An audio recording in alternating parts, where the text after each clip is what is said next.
Welcome to the inaugural episode of the Sharpshoot Radio Show. I'm your host, Don Stewart, and I'm here with my co-host. It's Mike Valentine. And we're here to talk for the next hour or so about what's going on in pro wrestling. And first thing we're going to talk about is Battleground, which happened almost 2 weeks ago now. But we still have our 2 cents to throw on it. Mike, why don't you start us off with Battleground? Battleground, it was... Overall, I'd give it a meh.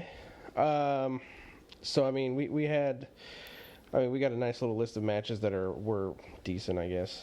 Tag team match between New Day and... Oh, jeez, I always forget their name. Primetime Players. Primetime Players. That's right. Tag team champions are currently Primetime Players, correct? Correct. Yeah, and it was an okay match. It didn't it didn't grab my attention. It didn't bring anything exciting, other than a sheer annoyance for Xavier Woods. Poor Xavier. Who just get him to the other side of the ring, away from the microphones, please. They mic the ring way too well, and then the announcer's volume is always turned up so loud that you can almost hear them think. And so it picks up Xavier, and I love Xavier Woods on the microphone, but I do not need to hear him for 25 minutes. Get him! For 25 minutes in the middle of the match, hearing him slapping the ring, doing that the entire time. So if we can just get him in the ring and off the ring apron and stop slapping the ring and cheering the entire time, the world will be so much better. Yeah. I think when you and me talked about this before in attempt 1 of this episode. Yeah, and for those that don't know, this is attempt number 2 on this due to computer issues. Oh yeah, technical difficulties. But anyways, I think last time we talked about this, I think I compared him to Woman, Ric Flair's old valet or whatever they called him back then. Who just you wanted Miss Elizabeth to go slap her and shut her up, because she was just like, she ruined his matches for me during that time. I couldn't really watch a Ric Flair match when she was around. It was pretty bad. It can get that way, absolutely. Next on the list we had the Divas match. Which why don't you take that one? The Divas match was between... You actually watched it. You talk about it. Yeah, I actually watched it. I actually really enjoyed it. It was a triple threat match between Brie Bella, Charlotte, and Sasha Banks, the NXT Women's Champion. And this was the pay-per-view debut for Charlotte, Sasha Banks, and then Becky Lynch was also out there on the floor in support of Charlotte.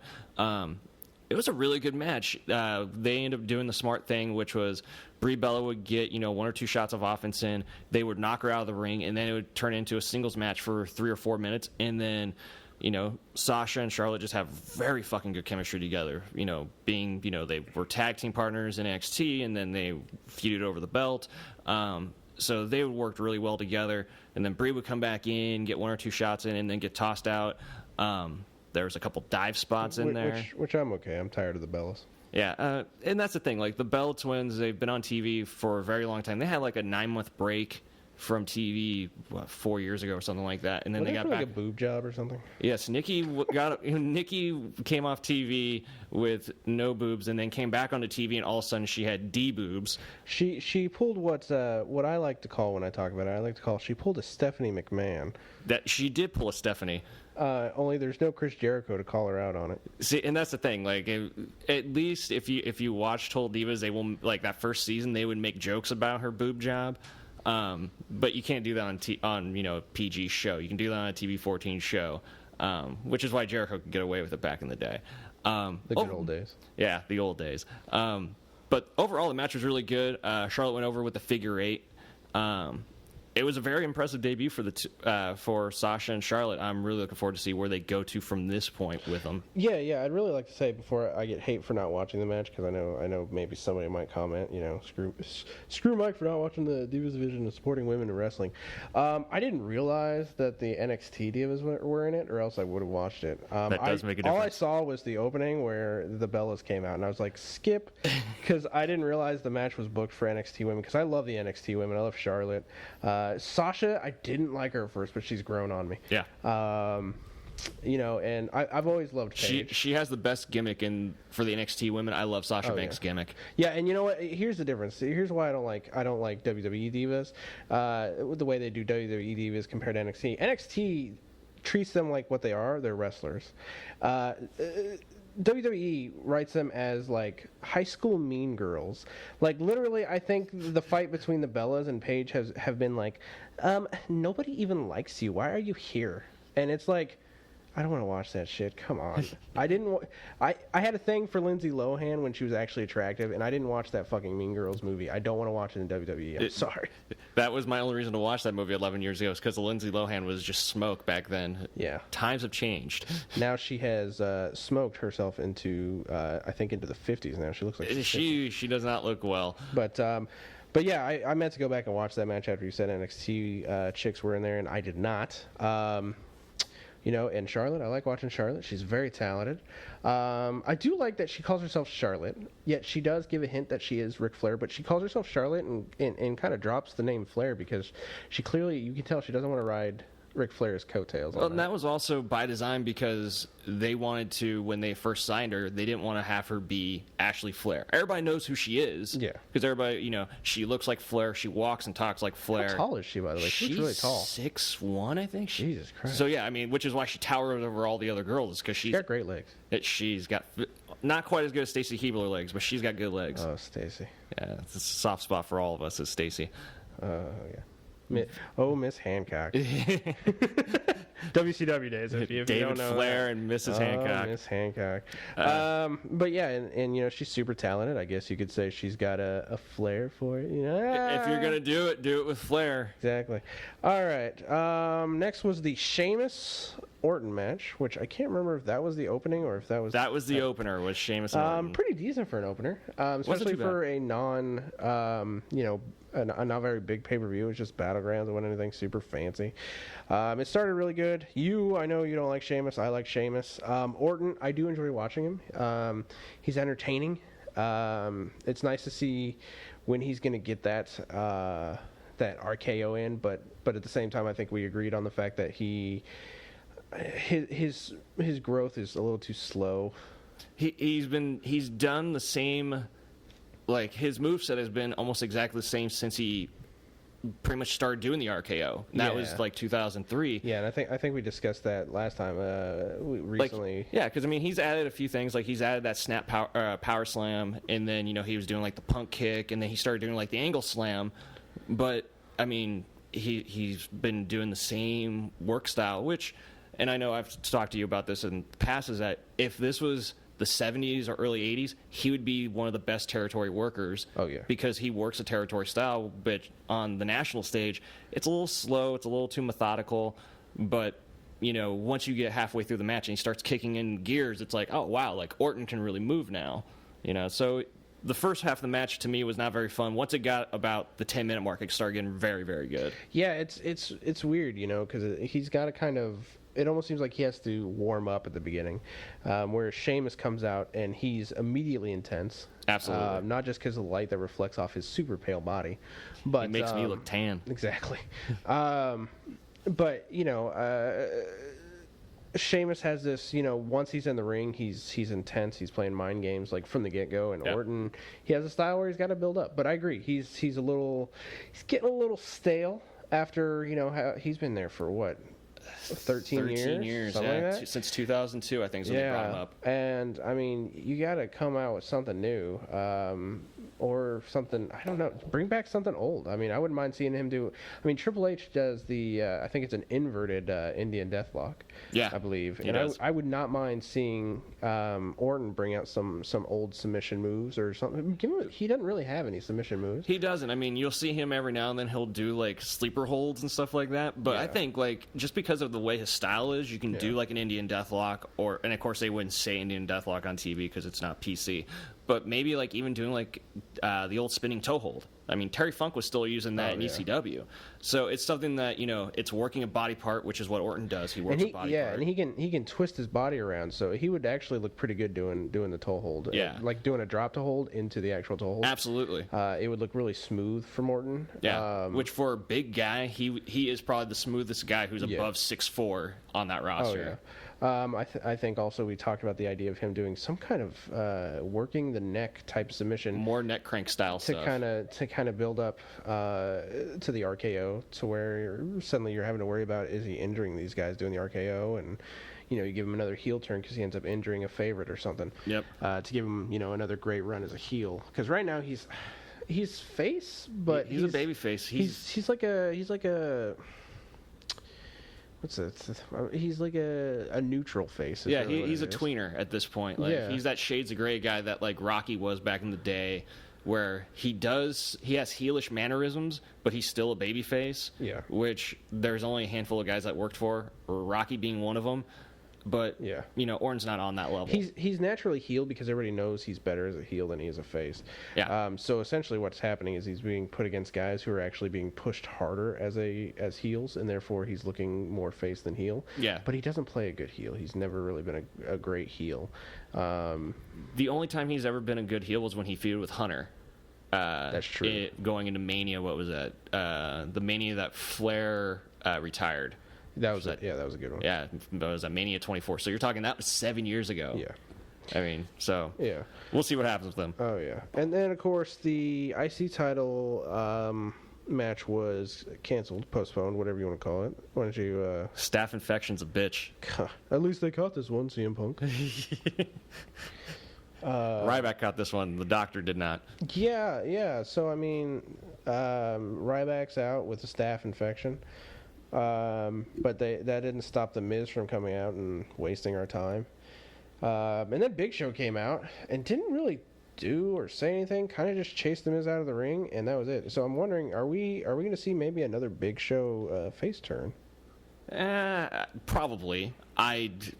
Big Show has turned so much in the last 15, 16 years that, I mean, it's kind of null and void at this point. Yeah. Because the fans are going to cheer him no matter what. The fans will end up booing him when they turn him heel. He's that guy they're going to continue turning in. Nobody's going to really care. They're just going to boo because we're supposed to boo him, and they're going to cheer him because we're supposed to cheer him.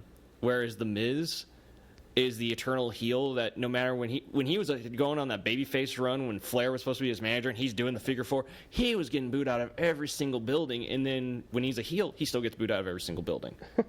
So I mean, he's the eternal heel. He's what Flair wanted to be in the last several years of Flair's run, where Flair was dying to be a heel, and he was doing all the heel stuff, and he just couldn't get over with the fans as a heel. Yeah, Miz is the antithesis of that. Yeah. Yeah, so nothing big there. I don't know when I almost said Ryan, when Ryback is scheduled to come back, but hopefully that comes soon. But as it stands right now, a lot of people are starting to begin to believe that perhaps the IC title has been cursed. I have deemed it the Milliken curse. If you don't know what Milliken is the designer of the current IC title. That's the design that he did, and Reggie Parks made the original design, but Milliken made the current belt. But I'm calling it the Milliken curse because, I mean, that belt is cursed. I mean, first you had Bryan injured after holding it, and he could be gone for good. Possibly, yeah. He's supposedly cleared to come back, but at the same time, with the amount of injuries that are stacked up on him, he better take it slow like Shawn Michaels Absolutely. Take 4 years off, Bryan. And fucking shave. Jesus Christ, I'm so tired of that stupid beard. He's going to come back looking like the Bryan Danielson. I loved it the way he looked in Nexus.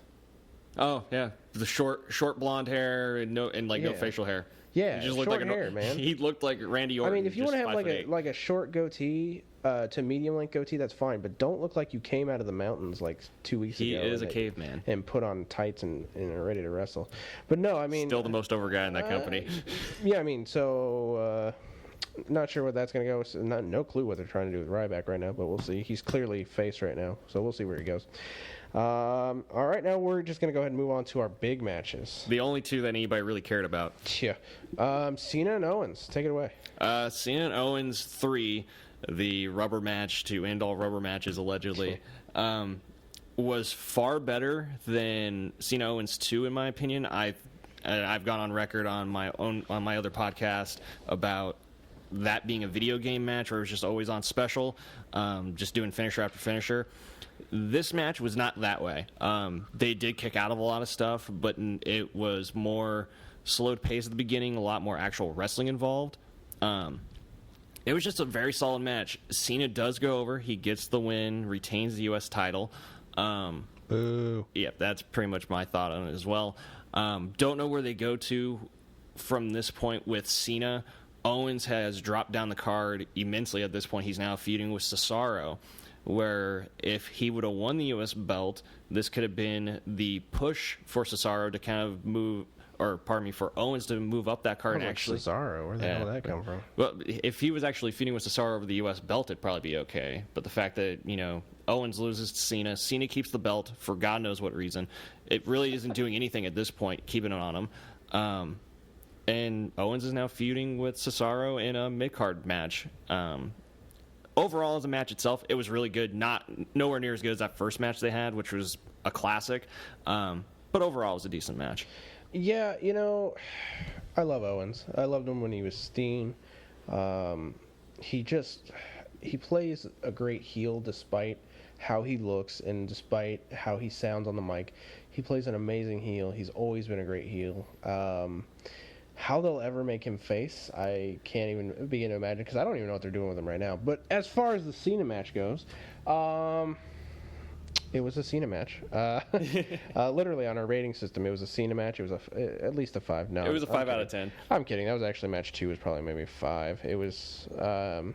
We used John Cena as number 5 because it means that essentially that it was a solid match, but it brought nothing new to the table. I'd give it a Ric Flair. It was a Ric Flair. It was a Ric Flair, which is an 8. It was an 8 out of 10. We're gonna have to explain our rating system. We will get to our rating system when we're done. That way, you guys can have an idea of where we're going with this. But yeah, it was a solid Ric Flair. Yeah. Which I just realized we never picked a 10 for this rating system. It was Benoit. Was it Benoit? Yeah, I thought we were gonna say Benoit for our disaster scale. It's something like that. We'll get to it, guys. Yeah, we'll figure it out. You decide. So, anyways, the Cena match was okay. The first one was the best, obviously, just like any movie. It was the first is the best of the entire series. Second one, I agree. Second one was boring. Not as great. There were some great moves, but it was a lot of back and forth, same crap. It was essentially like The Rock and Cena 2, where it was back and forth, rock bottom and FUs or AAs. I'm sorry. AAs. The WWE would like you to forget that it was once called the FU. Yeah, now it's called AA, which could either mean attitude adjustment or Alcoholics Anonymous. You decide. Cena was known to shut down a bar or two in his time. Jeez. So, the match overall was good. The ending was crap. There's no reason for Cena. I've never thought there was a reason for Cena to have this belt. I've said it 1,000 times. I originally thought the reason that Bryan won the IC title and Cena won the US title was because they were going to have some huge match that was going to combine the titles. That didn't happen, which I'm okay with because I'm fine with having the 2 titles. But I'm essentially just confused as to why he has to have gold around his waist to make him legitimate. Kids are wearing his crap. All over the place. He's Hulk Hogan, essentially.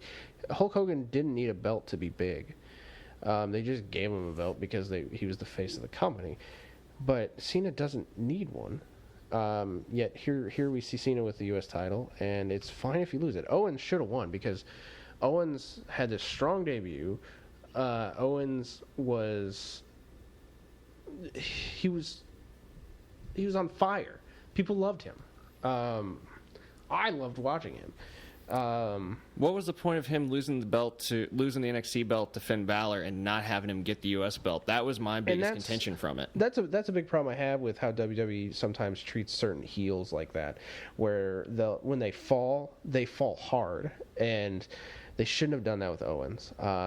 He should have regained some of his legitimacy by beating Cena for the title, in my opinion. And that also would make Finn Balor look that much better because he beat Kevin Owens, who Cena could not beat in 2 out of 3 matches. Yeah. And so when you bring Balor up to the main roster, whenever that would be, that would have made him be like, look, I beat the guy who beat Cena. Yeah. And he built on that, which, I'm not a huge fan of Finn Balor myself, but I understand why people like him. But myself, like Stone Cold Steve Austin, I'm confused by his gimmick. He to me, and I've said this before, is that Finn Balor, to me, he's like Jeff Hardy 2.0. He's a guy that the fans get behind. That he doesn't cut strong promos. He's much better on the mic than what Jeff Hardy ever was. But he just has a presence. He has an aura about him that people just link to him. Especially the people who know about Finn Balor, the smart fans that have been following him from like New Japan for almost a decade. So people know him and they know his gimmick. So He was hometown hero in that match. Absolutely, and I think once you do bring him up to the main roster, they're gonna try and give him more character, quote unquote. If you just let him be himself, which is what Bryan Danielson is, and what CM Punk was when he was there, they were just being themselves, just turned up to 10. Then he will get over just like he is down there. And Kevin Owens is the same way. You let that guy just be himself and just cut promos, boom, made man. Yeah, and.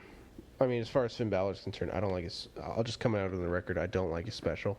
In my opinion, there are too many wrestlers who did that double heel stomp, and it's in my list of lazy finishers, essentially.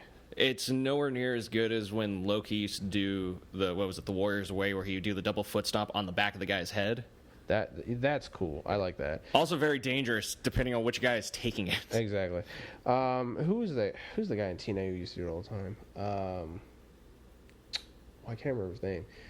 He's like a Middle Eastern guy. Oh, you'll know him. Zema Ion? No, not Zema Ion. I remember seeing him do it. No, you're thinking. He's a bald guy. Sheikh Abdul-Bashir, who was a guy who he was Dafari when he was in the WWE, right? No, I don't think that's who it is. Sanjay Dutt. That's it. I'm just naming off guys in TNA that were like Sanjay Dutt. I knew it started with a D. Yeah, Sanjay Dutt. I knew you were going to remember it because I haven't seen Sanjay in a long time. But Sanjay Dutt, he did it best. But even when he did it, I wasn't a huge fan of the move. So it's in my list of lazy moves, like the punt kick, the curve stomp. Those moves, I'm tired of seeing those kind of moves. Let's down the road, creativity, please. Down the road, we will do an episode that we talk about our least favorite finishers. That will be on a list somewhere. Yeah, we'll talk about our least favorite and our favoritist. Maybe we'll do that all in one video. Let's talk about the main event. Let's do it. Rollins Lesnar. Can I just start by saying the build-up to this match was bullshit? You can definitely say that. And this is coming from a guy who loves Lesnar. No, I'm just kidding. I fucking hate Lesnar. Which you guys will find that I do not like Lesnar. I don't like current Lesnar. I like old Lesnar. Pre-UFC Lesnar was amazing. His matches with Kurt Angle were great. His matches with Cena at the time were great. The matches he had with Big Show were great. He was good then. He was a more solid all-around wrestler. I find current Brock Lesnar to be lazy and boring and bullshit. But the way they built up the match where he came out, and somehow I guess you can lose your title, and apparently there's no limitation on the rematch clause of the WWE title. Because was it within 90 days? Fuck, I don't know. Was it? It was bypassed the 90-day clause. Because that was years ago. They would do a 30 and 90-day deal. So it was bypassed that. Yeah. So you can lose your title, and you can be gone for how long was he gone after WrestleMania? Like 3-4 months. He was gone the day after, like on Raw. They suspended him, and then all of a sudden he's back, and suspension's up, and so I mean that you're talking April to end of July. Good old part-time Lesnar. And somehow he was still number one contender. I don't know how. He didn't win any match to win number one contendership. Apparently he had the rematch clause, but somehow that didn't expire. It must have been part of his new contract, I guess. I don't know. They never explained it. And the fact that Rollins... I love Rollins. I love his style. I didn't like the curve stomp. I don't like that he does the pedigree. He needs to go back to his own style because he had some great moves in NXT. But even going back to Ring of Honor. I mean, yeah, they've nerfed the shit out of him, and I've never seen them take a heel that's a world heavyweight champion. Like I've seen IC champion, US champions, whatever television champions be this way, but I've never seen a world heavyweight champion be this cowardly and played off as this cowardly. Even The Miz showed more backbone when he was world champion than what Rollins has shown. Exactly. And I mean, I'm talking like even when they were facing guys like Lesnar or Goldberg or Kane or Undertaker, Big Show / The Giant, I mean, you never saw so much cowardice as we've seen with Rollins, and I hate that they played it off that way. Rollins should have been playing dirty the whole time to keep his decent half-ass heel status. Because Lesnar's a face because people like him. Yep. I don't think I don't like his face. It's still better than the tattoo on his chest. That. I'm being really mean because I don't like what he represents. But I mean, I'll go into the detail of that later. But so overall, the build-up was fucking bullshit. I would love to see Rollins get the upper hand on Lesnar every now and then going into this match, and that never happened. It was a lot of, I believe I used the term grab-assing, where Lesnar was chasing Rollins out of the ring, and he was running up the ramp like, oh my god, neener, and all that bullshit, and I didn't like it. The match itself, your usual Lesnar match, suplex, housing development, as I like to call it. Not really a city. Everything looks the same coming from Suplex City. It's suburbia. Yeah. Suplex suburbia is what it was. Yeah, suburbia, trailer park, whatever you want to fucking call it. It's definitely not a city, because as I've complained to Dawn here, a city has different types of buildings. It has character. He's using the same suplex 20 times in a row and calling it a city. No, that is a housing development. That's 20 of the same fucking house going down the street. And I believe I listed off wrestlers who would take you to Suplex City, such as Chris Benoit, Kurt Angle, Taz. Fucking Taz would take you to Suplex City all day. He would take you to the continent, the great continent. He would take you to the Republic of Suplex, is where he would take you. And I mean, Brock Lesnar doesn't do any other suplex. The last time he did a different suplex that I can remember is when he did a superplex to Big Show on SmackDown, I believe it was. It was Mark Henry. It was Mark Henry on SmackDown like 2 years ago. No, I mean, was it? Okay, yeah. I was talking about the last one I remember is when they destroyed the ring. They did the same gimmick for Mark Henry too. Man, just hit replay on Lesnar then. Pretty much. Jesus, nothing original with Lesnar. And like I said, I liked Lesnar before UFC. Now he's lazy. He's riding the fact that he went on for UFC and so on. So I'll let you talk. How did you feel about the match? And then we'll talk about the ending of the match. The match itself was okay. Rollins is probably, other than Dolph Ziggler, the best bumper in the company. What'd you think of the build-up? The build-up sucked. Thank you. The only thing that really made that build-up worth any while was the fact Paul Heyman is there. And Paul Heyman he's the guy that can turn chicken shit into chicken salad. And it doesn't matter what it is. When he was managing Curtis Axel against Punk, he made Curtis Axel sound halfway legitimate. It made it sound like, oh man, well this guy has a chance, when we all knew there was no fucking chance in hell. Paul Heyman could sell me anything. Paul Heyman could probably sell me a used condom. Probably, and he would tell you it's just fine. Just flip it inside out, kid. He would say, oh, I just popped it in the dishwasher for an hour. It's fine. It's fine. Just I signed the check. Don't worry. It's not gonna bounce. I swear. Jesus. But no, I mean the build-up sucked. Paul Heyman made it as good as he possibly could. Rollins, I can't really say anything else that you didn't already say about him as a heel champion. It's been disappointing. It's been really disappointing. The only thing that's been good has been his matches, like when he was working with Dean Ambrose. That was amazing. But and this is not the way to come off of something like that. I mean, he came off red hot heel for beating what I would call the next Stone Cold Steve Austin. And it's because Dean Ambrose to me is Stone Cold Steve Austin meets the Brooklyn Brawler, and it's amazing. And for him to come off so hot on that as a heel, and then suddenly here's Brock Lesnar, and suddenly I'm a fucking pansy running away. I'm sorry. Go ahead. Yeah, I'll take a drink and shut up. It's one of those things that they pussied him up so much, and here's a dude that when it was the Shield and all three of them were heels when they first brought him on. They weren't scared of anything. When they would do singles matches, he still wasn't scared of anything. Now he's the champion, and now he's scared of his fucking shadow. He is Eric Young in TNA when he was scared of his fucking pyro. Oh, shit. So... Oh, snap. So, and it sucks because anybody who actually sees Seth's work, he is a fucking amazing worker, and that was the only thing that saved this match to even be remotely watchable, is the fact that the dude can work his ass off. He bumps like a motherfucker. He legit made everything that Brock did look painful as fuck, which I'm sure it is. You've seen the matches with Cena when Brock was literally just beating him up, and he kept coming back for more. Rollins was bouncing all over the place for him. He would get a couple hope spots in, and then it dissipated. And right when Brock was getting ready to get to the win, we hear the bong.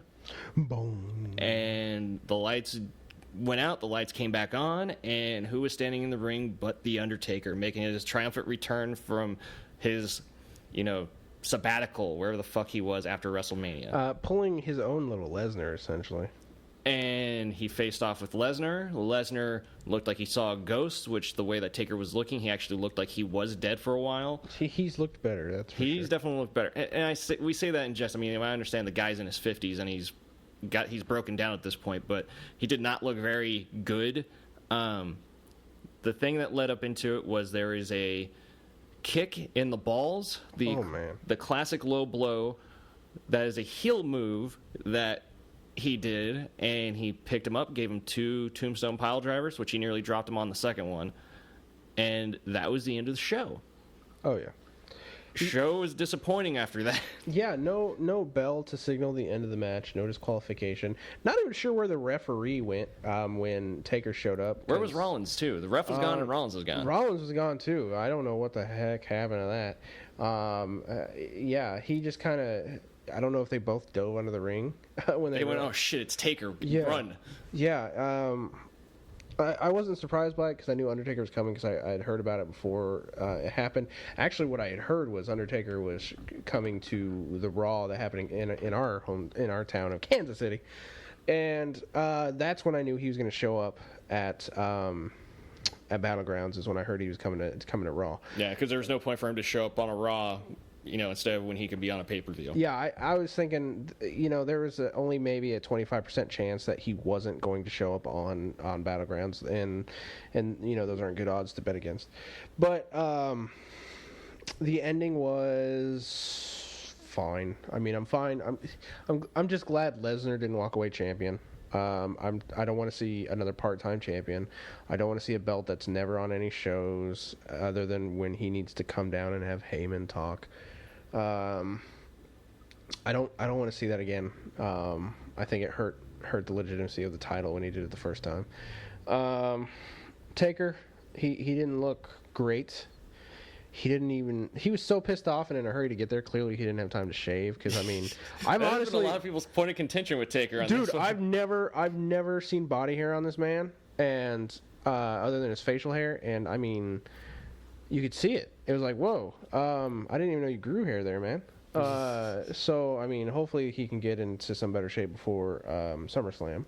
Which he's usually pretty good about getting into shape before his big matches. Taker's always been good for that. Because, I mean, I remember last WrestleMania, or not that one, it was the one where he was supposed to face Lesnar, and they showed pictures of him, 6 months beforehand, and people were talking about how he looked like he was going to die soon. He looked very frail. And then he came to that, and he looked great.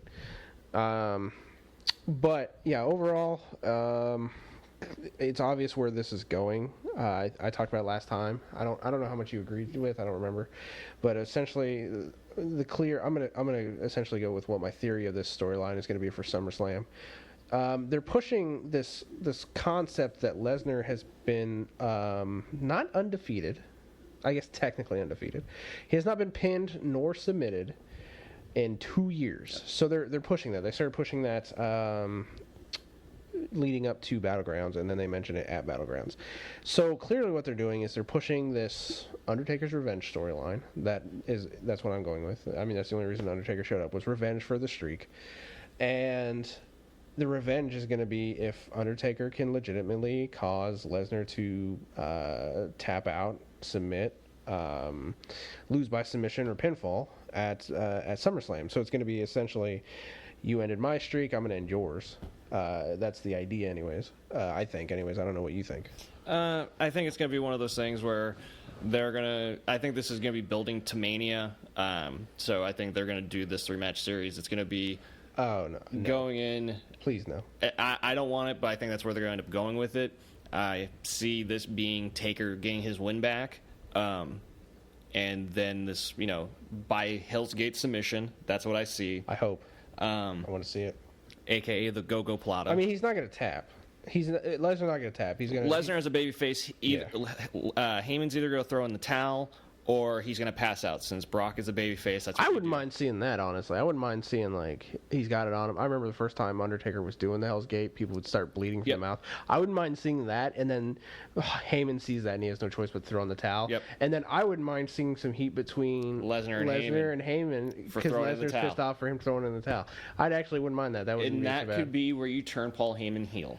And you wouldn't put him. And see, I don't think you would not put him with Taker, but that would be after you do this run with Taker. If Lesnar sticks around, which he signed a new 3-year deal, Heyman could bring in whoever it is, whether he goes. Yeah, I believe it's a 3-year, 5-show deal or something like that. Something like that. I don't know if that's real. It's a per show basis, and he's getting like 1.5. Jesus Christ. No, I don't know what his contract is. I know he signed like a 3-year deal with it. Yeah. But I mean, that could be you break up Lesnar and Heyman, which nobody's going to want to see. But if you were, that's when you can put Heyman with, as you and I were discussing off air, put in Lesnar versus Samoa Joe. I would.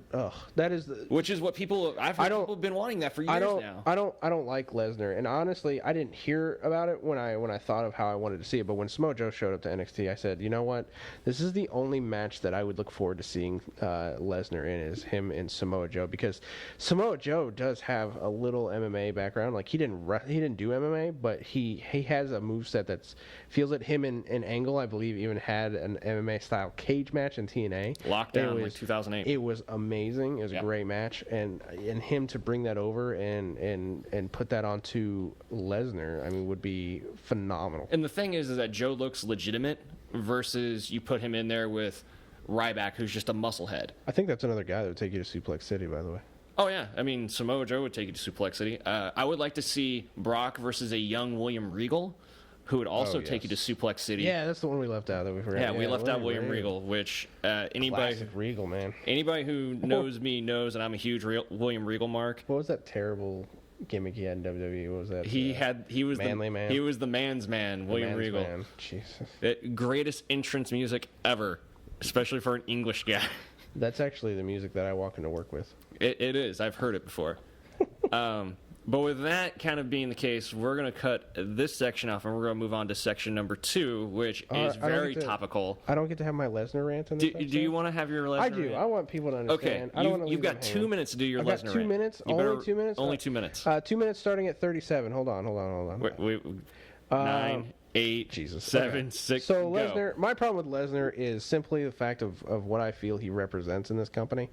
He represents to me the fact that Vince McMahon, for a long time now, has had no issue with selling out professional wrestling to make a quick buck, because, in my opinion, Brock Lesnar is no longer a professional wrestler. He's a UFC fighter, and that's all he is. He's a gimmick to make money. And that's why he doesn't wrestle like he used to. And I wouldn't mind if he brought in some other UFC moves, certain submissions and things like that, but he doesn't do that. He's lazy. He's riding on the fact that people saw him UFC, and that's what people want to see. If you want to go see UFC fighters, go fucking watch UFC then. I don't need to see it. I didn't need to see Ken Shamrock in the 90s. I don't need to see Brock Lesnar now. If he wanted to bring back classic Brock Lesnar and start wrestling more like that, I'd be fine with it. And now I'm even more concerned because we got Ronda Rousey. I love her to death. She loves Dragon Ball Z, and as I said before, that gives me a nerd boner. I actually saw her in an interview where she's talking about how much she loved Pokemon, which I thought was kind of adorable. She is the most hot nerd you've ever seen. And she will beat your ass. I would let her break my arm. But my concern is this. I think you said something about the idea of her, like, if she retired from UFC, coming to WWE. Yep. And that idea terrifies me, because I don't want to see WWE essentially turn into the home for retired MMA fighters. I don't want to see that, because I think it damages pro wrestling as a whole. Because essentially right now WWE is the representation of pro wrestling, even though I don't like that. That's what it is right now. And it's what it's been for the last 30 years. And that is why I don't like Brock Lesnar. There's no reason for him to be as popular as he is as far as in pro wrestling goes. I understand why people like him. I understand why they cheer for him. I understand why there's this, as I call it, butt loving for Brock Lesnar. But god damn it, I do not like anything that he is about right now. And that's my rant. And if you don't like it, I guess you can comment on it and continue watching and see if my mind ever changes, or if I just keep fucking poking the bear. I'm going to give my little 2-minute rebuttal on this one. With Brock, him being from the UFC, and that's why he's over with the WWE crowd, is because here's this legitimate guy who came back from actually being a legit fighter. He proved himself. He's coming back, and he's kicking everybody's ass. And people will go crazy because he's anti-Cena. Because when they first brought him back in, that was the first guy I put him in there with was Cena, and he beat Cena's ass. He also lost that first match, but he beat his ass. But the thing with bringing in UFC guys or just mixed martial arts guys in general, you have to do it with the right people. TNA tried to do it with Rampage Jackson. They tried to do it with Tito Ortiz. They tried to do it with King Mo. There's certain guys that can work with it, but you have to actually be a fan of the business and be a fan of the sport that is professional wrestling, which is why it didn't work with Tito Ortiz. It didn't really work with Rampage, even though he's a lifelong fan. He doesn't want to be a pro wrestler. He just wanted to make a little extra money on the side. Yeah. King Mo worked a little bit with it because he's been a lifelong fan. He actually wants to be a pro wrestler. He went to Ohio Valley Wrestling to train to be a pro wrestler. Yeah, plus they were pushing that. What was that? Yeah, they're pushing Bellator on the TV. Bellator, that's what it was called, yeah. But with Ronda coming on to, she stated in numerous interviews that, if and when she does retire, pro wrestling would probably be what she would step into.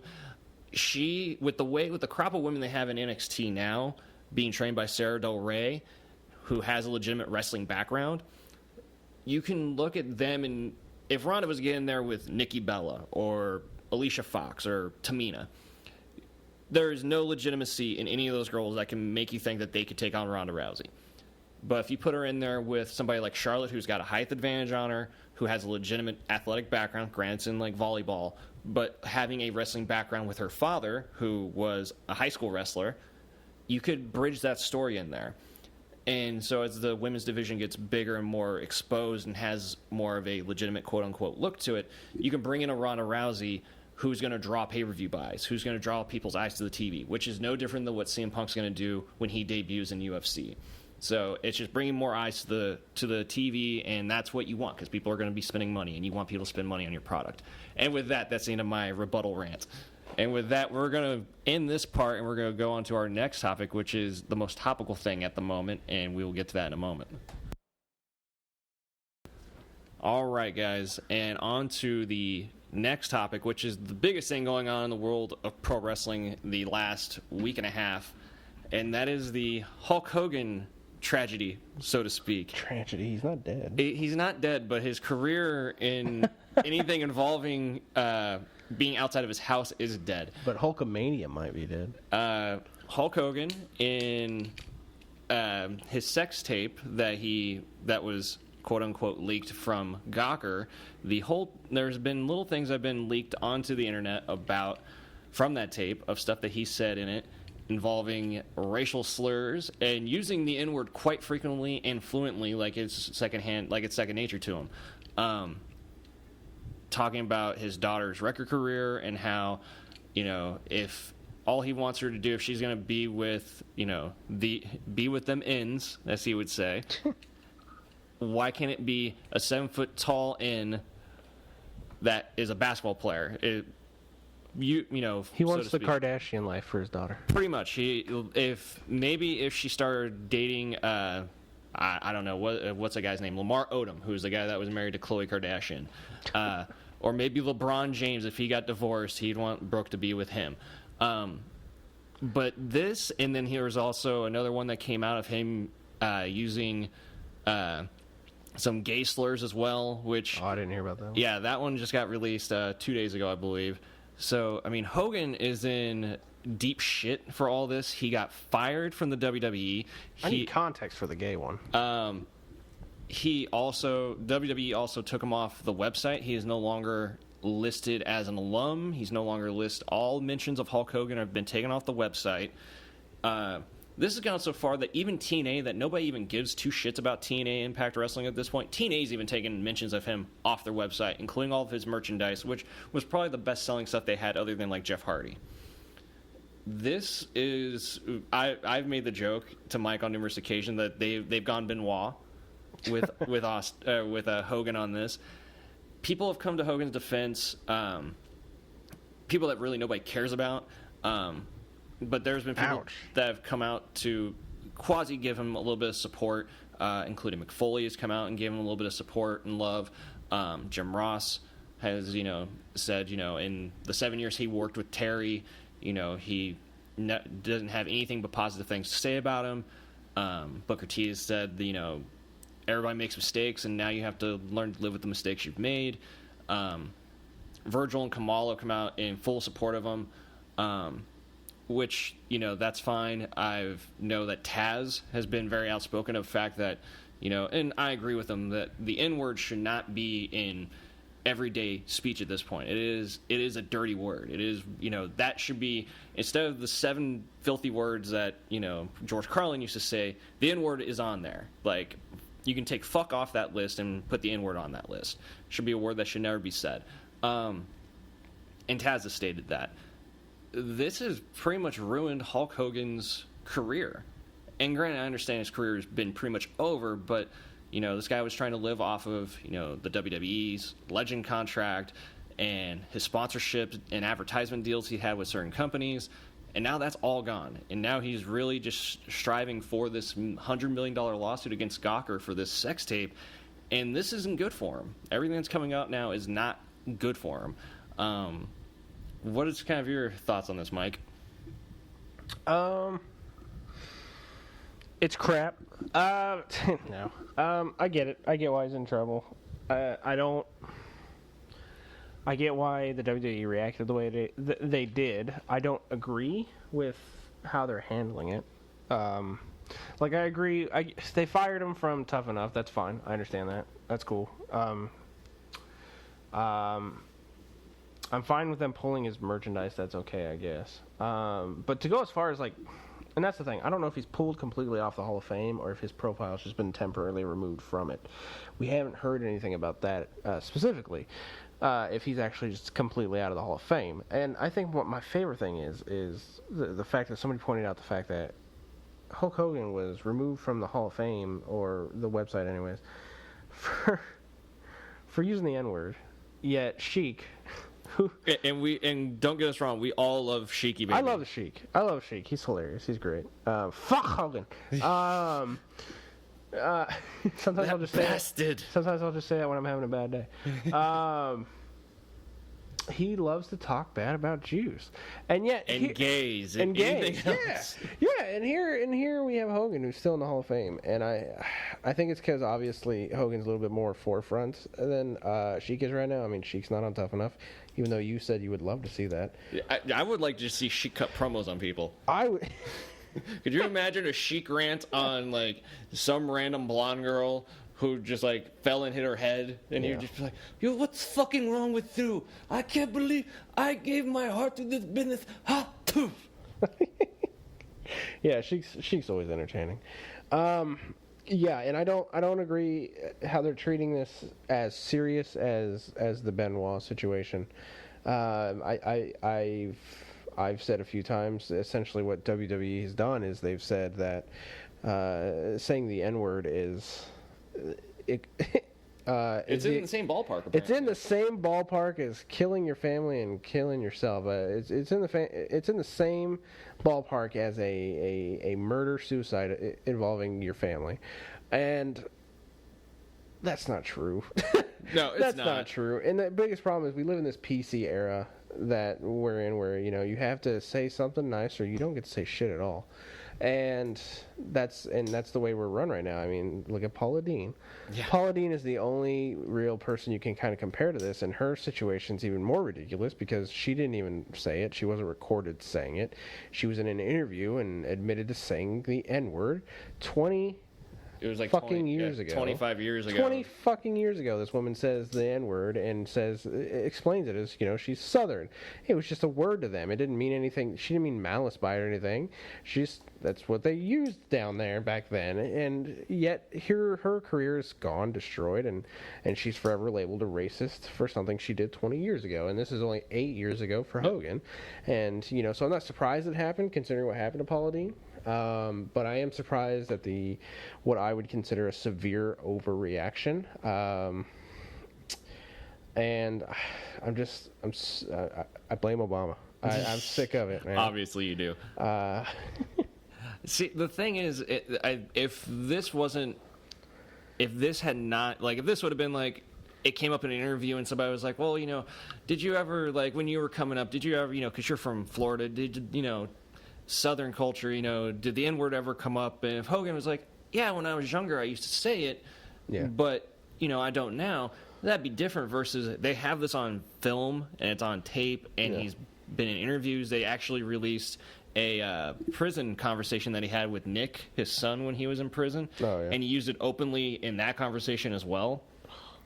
And it's one of those things that, when you know all this stuff, in the day and age that we live in now, where people have cameras they have phones that you can record conversations on. You're going to jail. You're talking on a prison phone where they record every conversation. You should not be saying those words.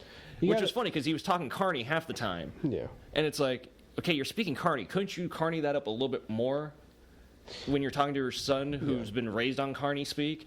But in this day and age where everything's recorded and everybody's got cameras and, social media, this and that, you can't be saying this stuff so open and freely. And granted, this was done 8 years ago. Yeah. But still, this stuff is going to come out, and it will come out. And everybody knows this. It's not fair to even say that to him, because, he didn't know that the sex tape was being recorded, I believe, right? No, that was done behind his back, thanks to his best friend at the time, quote unquote, Bubba the Love Sponge. Never trust a guy named Bubba, except for Bully Ray, formerly Bubba Ray Dudley. Yeah, the artist formerly known as Bubba. I just...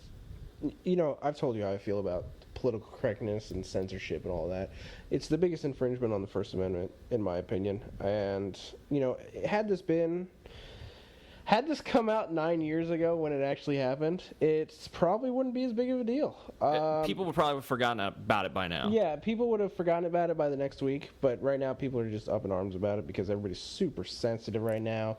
You can't use certain words anymore, even though those same people that you may use that word to talk about use it all the time. And don't give me that, we spell it, we pronounce it differently. Keep in mind, the other thing is we are going into an election year coming up, and so... especially with the McMahon family being a known political Republican family, that's the last thing you want to have is somebody who's considered a racist, quote unquote, in your company. That's when true. you're trying to get people from all cultures and backgrounds to vote for your party, quote unquote. Yeah. So that's the other thing to kind of keep in mind. The other thing I want to bring up: vote libertarian. Vote libertarian. Glenn Jacobs, also known as Kane. The other thing I want to bring up is when, several years ago, at the WrestleMania after party, Michael Hayes decided to use a certain racial slur towards Mark Henry, which led to Michael Hayes being suspended for, I believe, 60 days without pay, which at the time he was an executive vice president of, I believe, creative, which is the position that Stephanie McMahon currently is overseeing, I believe, at the point. And I think she was at that time too. He was under her. Sorry. Yeah, not in the way that everybody would like to be under her, I'm sure. But that wasn't caught on tape. It was just something that he said to Mark Henry, and Mark Henry went and complained. Which, to have this guy, this 58-year-old guy, white guy, coming up to you, I'm sure he's moonwalking up to him because Michael Hayes loves the moonwalk, and telling Mark Henry, "I'm more in than you." That's not something you want to say. I wouldn't want to say that to Mark Henry. I'd be afraid that guy would have killed me. Yeah. He probably would have broken me in half and tried to eat the skin off my bones because he was hungry. But that cost Michael Hayes a lot of fucking money. Yeah. And cost him his position, and also ruined SmackDown because he was the writer of SmackDown at the time. So the next 2 months of SmackDown sucked, for anybody who was wondering. But Hayes didn't get fired. Nothing really came about other than the suspension that was public. What racial slur did he use? He said that he walked up to Mark Henry, allegedly, this is what happened. So alleged they actually suspended him for it. Walked up to Mark Henry at an after party. Of course, obviously, Hayes, being a known drinker, was apparently drunk and went up to Mark Henry in casual conversation and said, "Hey, Mark, I'm more in than you." And apparently used it with the ER and not the A spelling, allegedly. What's weird, though, is stuff I'm seeing on it, because I'm looking it up to try to see what the quote was. It's saying that he just used the term black. It's not what I've heard. People that were allegedly in the room with him did not say that. But whatever the case ends up being. In all fairness, I'm at this point where I don't know what to call black people anymore. Some people don't like to be called African American because they're just Americans. Some people find being called black is bad. I mean, my grandmother, I'm still trying to this day to teach her that calling black people colored is wrong. She doesn't understand it because, that's what she was raised on. I would say, how old is your grandmother, though? She is, Jesus.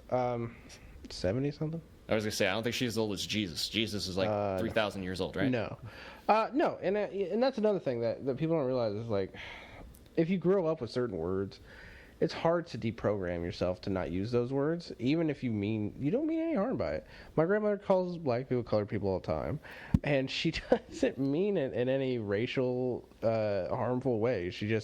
That's what they called black people back then, and she just said it. And now in Hulk Hogan's case, clearly what it was, when you read the actual transcript, he's upset. He's very upset. He's emotional. He's angry. He feels betrayed by his daughter, and when you at that time he was feeling betrayed by his wife too. Yes, and because this was going into the divorce. So just so everybody knows. And I mean, when you're angry and you're trying to talk about your anger a little bit, your mind tries to find words to help express that anger, because maybe you're not yelling and you don't want to yell because you're not angry at the person. But you're going to use words to make it. So you try to use words to emphasize your anger, because I've done that. I've done that. You say yeah. I mean I don't use racial slurs. I try not to anyways. Yeah. Fucking crackers. But no, I mean. Would you say fuck a lot? Yeah, I say the F word. Like Cornette. I drop the F bombs. But. And that's what happened with Hogan. He was mad. He was trying to emphasize it without screaming because he had no reason to yell at anybody. And that's the word that came out. And it's unfortunate for him that somebody was videotaping at the time. Yeah. That was the only mistake that was made, is that somebody was... the biggest mistake he made was trusting the person that he trusted. Yep. And I'm sorry, because I'm a huge fan of Hogan. He should have lived by Austin's motto, which is DTA, don't trust anybody. Don't trust anybody. Especially women. He should know by now not to trust women. They'll take 70% of your shit even though they didn't do anything to earn it. Which I believe we'll be talking a little bit about feminism in the next episode of your podcast, because you want to probably talk about we will be touching a few different things. Yeah. And just warning, any podcast I'm on, don't expect political correctness from me, please, because I'm not going to sugarcoat anything. But yeah, Hogan, this whole age we live in, I'm already tired of it. I almost want to rage quit life. I mean, I don't want to move to another country. I don't. So the closest thing to that is Alaska. So here's the thing. I don't want to. I just want to move to America's hat. I would love to move to the Great White North of Canada. See, I want to move to. But I just like Canada. I want to move to something that's like Canada but still has American laws. So Alaska's probably your best bet there. Alaska would be your best bet. Yeah. So yeah, Hogan. As a snowboarder, there's tons of stuff I can do up there. I think the biggest question that remains with Hogan is if and how he's going to recover. Will he recover before he dies? I don't know, because I don't know how many years he's got left on him. Hogan, who's had a few health issues, nothing bad, but mostly like he's had back issues, has hip issues, yeah. But nothing that's like he's had heart problems and he's had this and that. So I don't think it's gonna be one of those things that he's surprisingly spry and healthy, considering that he was in the steroid age of wrestling, like other wrestlers who have not made it. The two most recent ones being Warrior and being Randy Savage. Yeah, but I don't think Randy Savage's was roids obviously didn't help. Yeah. But I believe in the documentary it was something hereditary that. Yeah, it was a heart issue that just went through the family. Yeah, and they could have caught it, but he didn't want to get tested after his mother was tested for it right then and there, and I think 2 weeks later he died. Yeah, 2 weeks later, which was kind of a huge bummer. Because Terry went in to get the same thing that Randy was supposed to get. Yeah. But yeah, I mean, I don't see Hogan passing away anytime soon. Although with all the stress that's going through on him, he hangs himself. Let's not go complete Benoit. Ugh. But unless because I mean, he's going through a trial right now with Gawker. So that anybody who's ever gone through trials before or anything like this, he went through that divorce that just wrecked him financially. Yeah. And then the kid that his son Nick got in the car wreck with and died, and he Nick's life is ruined. Yeah, and all this other stuff going on. I mean, this is going to be. Hogan always wrote in his book, about this was the most difficult time of my life, this and that, and going through the divorce. I wanted to, I spent many nights thinking about killing myself. This is going to be the other thing that's going to drive him to get in that same spot, because he has no career to fall back on. Like, nobody's going to want him to be a spokesperson. Yeah. So, where he goes from here, again, I grew up liking Hulk Hogan as a kid until I found Bret Hart and realized that Bret Hart was a far better actual wrestler than Hogan. But as a kid that grew up watching Hulk Hogan wrestle and being a fan of him, I don't like seeing this happen. Yeah. But again, stuff like this does happen. Hopefully he does come back. Everybody loves a comeback story, and how you come back from this, I don't know. But it's possible. Comes back as Mr. America. He could come back. Mr. America for the WWE Hall of Fame. They could replace him with Mr. America. And somebody would think that somebody in the WWE website office is thinking that they could do this and it'd be a funny joke. Vince Russo is calling right now. He's got ideas, man. He's got ideas. But, no, what was I going to say? We'll get to Vince Russo on an episode down the road. He requires his own episode. The many bad decisions of Vince Russo. WCW 2000 will just be its whole entire episode. Yeah. Yeah, you know what? I'll be honest, 100%. I think chances are it's going to be like, I hate to compare Hulk Hogan to this, but he's going to be like Michael Jackson. Michael Jackson was very unpopular after the accusations that came out about him, and people kind of, forgot about Michael Jackson until he died, and then suddenly he was popular again because he died. And I have a feeling that could be what happens with Hogan. He's gonna be forgotten because of his supposed crimes, which aren't really even crimes to begin with. But people are going to hold it against him until the day he dies. And then he dies, and then some people are going to be like, Sheik's going to be like, it's about fucking time. I was the real WWE champion. Yeah, assuming, of course, that Sheik outlives him, which he might. Sheik is a cockroach. He will outlive everybody. Jesus Christ, yeah. If anybody could survive what Kurt Cobain went through, it's Sheik. It's Sheiky, baby. Which we did discuss on the last episode of your podcast that I was on. Go back and listen to that. That was very interesting. We'll cover that. Yeah. So, yeah, Hogan, it's going to be this way until and then if WWE does a tribute for him or not, that's a whole nother thing. I don't know if they will or not, because, they did it for Benoit. Prematurely did it for Benoit. Oops. The long list of things that Vince McMahon would like you to forget. The XFL would be another one. Oh, ouch. Not quite as tragic as the Benoit deal, but... See, XFL is something that I have my opinions on, too, and I think that's a whole nother episode. We'll do another episode that's... We'll talk... Yeah, that's what we'll do. We'll take notes from What Culture from YouTube, and maybe we'll talk about some things that Vince McMahon wants you to forget. And we'll discuss other things that weren't on their top 10 list that was there. Because there's a few things that were not covered on that list that should have been. Like Vince McMahon saying the N-word. To John Cena. To John Cena with Booker T there. Tell me he did not just say that. And the irony of Booker T saying, tell me he did not just say that, that's probably exactly what WCW producers were saying.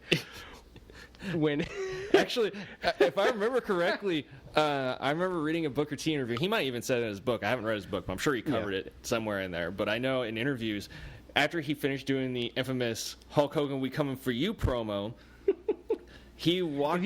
If you haven't seen that, please look that up on YouTube. YouTube that hilarious. Booker T Hulk Hogan promo. You can find it. There's probably 80,000 links to it. We coming for you. It's also in the intro to Botchamania. Jesus. Oh, yeah. So, again, shout out to Matthew of Botchamania. Yeah. But no, I've heard him, Booker T, say in interviews that once he finished up the promo, and he was all like, oh, man, I totally fucked up. I can't believe I did this. And he walked backstage, and he apologized to Eric Bischoff, and he was like, I'm so sorry. Eric Bischoff had no clue what he said. That shows that how well paid attention the producers of WCW Nitro was back in 1994, 95, 96. They essentially came up with ideas and then just sat back and waited for paychecks. And also is the reason what led to the demise of that company. Yeah, and we'll talk about that too, because I have my own opinions on how NWO should have been booked. So we'll be starting a segment there. I believe we've decided on the name of that segment to be called Booking Banter. That's exactly it. And we've got another guy, Lucas. Lucas is going to be coming hopefully in soon. He couldn't make it this episode. He's hoping to make it to the episode where we talk about SummerSlam and we review SummerSlam. So hopefully he'll be there for that, but he'll also be doing some figure reviews. We haven't come up with a clever name for that one just yet. It's a work in progress. Maybe figure factoids. I don't know. And then Dawn, I believe you were going to be doing a segment about the history of wrestling, because if you just spoke if you talked to him about classic wrestling and you didn't see him, you would assume he was probably in his 50s. But he's actually, how old are you, 31? I will be 31 August 6th. Yeah, so, but somehow he knows, Jesus, it's like I told him, you know, he was asking me if I wanted to be in anything history related for wrestling. I said, if you go pre-Hogan's debut in WWE, if you go pre-AWA Hogan, you're going to lose me. Because I even barely know anything. The only thing I know about Hogan AWA is that they treat him essentially like Tommy Dreamer. You know, he's constantly chasing the title, and that's all I know about it. Other than that, you will just lose me. Yeah, so I'll be doing a history of wrestling segment, and I'll go back to, you know, AWA stuff, but I will also go back to the pioneer era, back into the 19th century, talking about Farmer Burns and John McClintock and all kinds of stuff. H.M. Doofer, and then I'll talk turn of the century stuff with Strangle Lewis, Frank Gotch.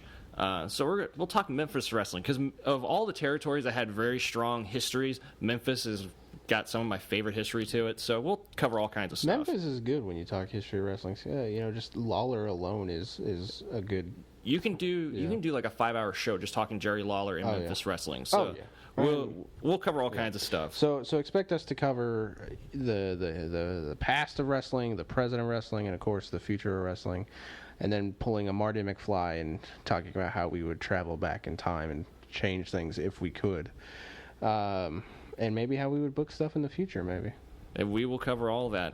And before we leave, we made mention during the Battlegrounds breakdown of our rating system that we have. And Mike, why don't you go ahead and start breaking down how our rating system works? Yeah, we have a rating system, and at first we were just going to do, you know, we were thinking about doing a star system, and I thought, you know, let's be more creative than that, because I feel like everybody does star ratings. Everybody does that. So essentially, we put a wrestler next to a number, and that's what they represent. We may do something with certain disasters and rating those based on a disaster of, you know, Benoit to Caitlyn winning the title. Yeah, exactly. Benoit, the Benoit disaster to So essentially, here's what we got. We've got Mongo McMichael as number 1, meaning just not that great of a match. So if we say that the match was definitely a Mongo McMichael, you know, it wasn't that great of a match at all. Number 2, Stevie Ray. Stevie Ray, we put him there just because, you know, he's a little better, but not much. He had potential as being a big guy, and that's about it. Yeah. Number 3, Chavo Guerrero Jr., just because, you know, could have been a good match, but living in the shadow of better matches. Yes. Yeah. Number 4 is Sandow.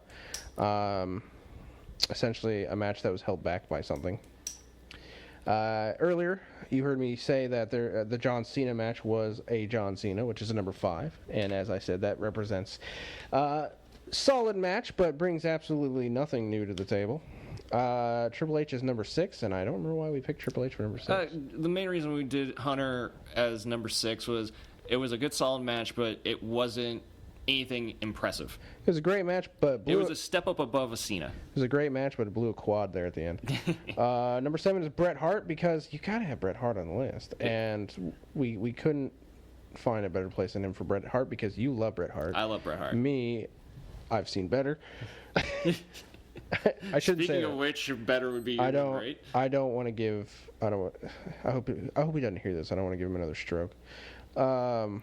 Number 8 is, of course, Ric Flair, because Ric Flair is great. He's great, but he just doesn't know when to quit. Put the blade down, Rick. But yeah, put the blade down, man. Number 9 is the showstopper, Shawn Michaels, because it's a great way to say that this match almost stole the entire show. Yep. And then, of course, at number 10, we couldn't decide between these two, so we essentially say that number 10, if we say a match is a number 10, it's a match that's so great that it encompasses the entire greatness of the Austin Rock rivalry. That is what number 10 is. So that is our rating system for how great a match is. And for those of you that might be too young to remember the Rocky Austin feud, if you're too young for that, you need to just get out of here. That feud started in late 1998 and carried through until 2003. That was almost 6-year rivalry. Yeah. Nothing matches that at this point in time. Yeah, and sometimes they switch sides. I mean, there was times when Rock was baby, Rock was heel, Austin would switch back and forth. Yeah. Austin never made a really good heel though, but I mean, he was hilarious as a heel. We will talk about the invasion angle. The Alliance. We will talk about the invasion angle where Austin was the head of the Alliance, and which was the funniest stuff that was on TV at the time. Yeah. That did not include Chris Jericho. Oh. Because Jericho was the king of comedy in the summer of 2001. Yeah, and I like to try to keep the future of wrestling and that's not just NXT. I like to talk about local wrestling. So if you're in the Kansas City area, or if you like going online and checking out maybe wrestling you haven't heard of, I do want to give a shout out to KCXW. That's Kansas City Extreme Wrestling. Check them out on YouTube. They've got some decent matches. They've just started recently. They have a new school that opened up here, and they don't know that I'm actually pushing them right now, but I'm pushing them, and I'll tell them later, and they can share this if they want. But yeah, go ahead and check them out if you're interested in becoming a professional wrestler. Maybe even check out their school, but check out some of their wrestling. They have some legitimately good matches, and they don't only just post the matches that they hold. They post matches that their guys go to other promotions and wrestle, and it's a lot of good stuff that they've put together. And also, some of their guys are also on Raw Monday in Kansas City that were the police officers that arrested Brock Lesnar. So there's some guys that are actually on the WWE radar, and granted it's only for extra work, but that's still work for the local indie guys, and that's great. Hey, the Hardy Boys, they started opening the door for the King of the Ring or Royal Rumble? Yeah, King of the Ring. It was for King Mabel. Oh, they carried that. They carried that guy. They carried King Mabel. That should have ended their career right there. Jesus. Talk about rest in peace, Mabel, but carrying these guys on their back. Mabel's dead, right? I didn't just rest in peace him when he's still alive, did I? No, he Viscera died several years ago. That's right. And Umaga's dead. Yeah. So we'll discuss a lot of stuff on this show. Oh yeah, we'll get through it all. Hopefully, if you guys like us. I mean, if not, then whatever. Fuck you guys. We're still gonna be recording shows. Screw you guys, because we have nothing better to do. Boom. Thug life.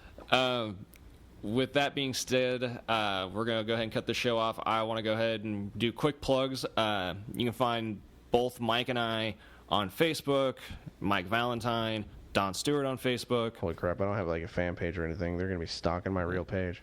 That's okay. People stalk me all the time. I hope it's all girls that stalk me, but it'll probably be like crazy ones. Don't try to add me unless like you like political stuff where I talk bad about Obama. If you try to friend me, please be well aware that I post a lot of atheist stuff on there, because I'm a very proud atheist. You say that, but I haven't seen anything on there. I post a lot of atheist stuff. Yeah. I never see it. I also post a lot of stuff about snowboarding and rollerblading and pro wrestling, because that's what I cover. And you know what we should talk about next time I'm on your podcast? Let's talk about that the new Baphomet statue that they put, I think, in Oklahoma or whatever. Yeah, we can definitely talk about it. They just unveiled that.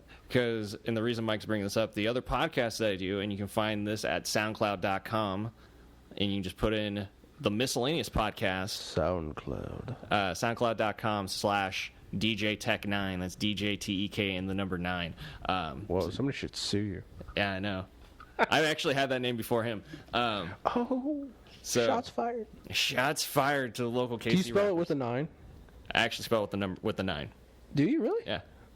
Like just the number 9? Yeah, or just like the number 9. N9? No, I spell it with the number 9. I don't have N-I-N. Which I've never understood that. I wish Tech 9 would explain how that works to me. He did that. I remember off topic as we end the show, I saw Tech 9 perform at a local punk show back in like 96. The old school back in the day punk club was called G Coffee, for any of you local KC people. G Coffee? Yeah, G Coffee. It was out in Olathe, in the middle of nowhere, Olathe, before anything got built up out there. And he opened for a bunch of punk kids. So that was interesting. Like almost 20 years ago. So that tells you how long that guy's been around. Intriguing. So anyways, we're going to end the show here. Thanks you guys for listening. We'll see you back around probably for SummerSlam, do a quick review of that show. And hopefully Lucas, like Mike said, will join us, and we'll be able to chat some more stuff. And I'm sure we'll post something new wrestling-wise before that. God, I hope so. Probably. We only talked about this for 4 months before we did this first episode. It takes a long time to put a podcast together. For those who don't know, this is a long time coming. But with that, we're going to end the show. I'm Don Stewart. And I'm Mike Valentine. And we will see you guys back around running wild with Warrior Wildness. Take it easy, guys.